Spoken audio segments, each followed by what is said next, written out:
In recent months, the deployment of National Guard units across various United States has raised alarms among civil liberties advocates and, honestly, some pretty skeptical observers.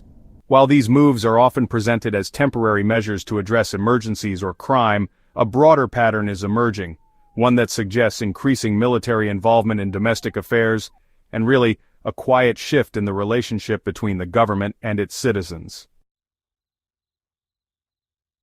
In April 2025, New Mexico Governor Michelle Lujan Grisham declared a state of emergency in Albuquerque due to a surge in crime and authorized the deployment of 60 to 70 National Guard troops.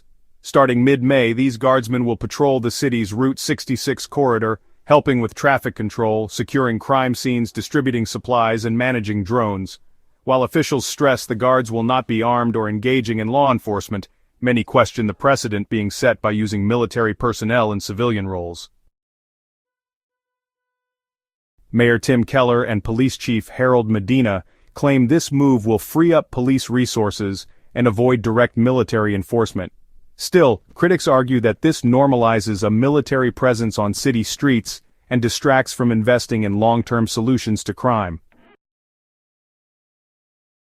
In contrast, Washington state recently passed legislation to prevent National Guard units from other states from operating within its borders without explicit permission from the governor. The bill was a direct response to concerns about other states potentially deploying Guard units across borders for immigration enforcement or political motives. Without this bill, there is nothing to prevent other states from sending their National Guards here to carry out their own agendas. The bill passed on party lines, signaling sharp political divisions over the appropriate role of military forces domestically. In New York, more than 8,200 National Guard members were deployed to state prisons following a prison workers' strike. Reports surfaced that female guards were being filmed undressing, raising serious concerns about privacy, misconduct, and the lack of oversight when soldiers take over traditionally civilian roles. The Pentagon has begun transferring authority over the Roosevelt Reservation, a 60-foot wide strip along the U.S.-Mexico border, to the Department of Defense. This unprecedented move gives the military direct control over border operations. More than 5,000 troops from elite combat units like the 82nd Airborne and 10th Mountain Division are being positioned for border enforcement duties. Though framed as a crackdown on drug cartels and human trafficking, civil liberties advocates warn that these deployments could turn the border into a militarized zone, with unclear rules of engagement and oversight. From Albuquerque to the United States-Mexico border, we're seeing National Guard troops take on roles traditionally reserved for police, correctional officers, and border agents.